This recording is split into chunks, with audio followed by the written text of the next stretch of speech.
We're over here in Bayside.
Had a great day out on the water. Caught 2 reds.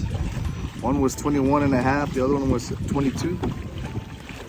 Caught on a Norton lure and the purple was chartreuse tail.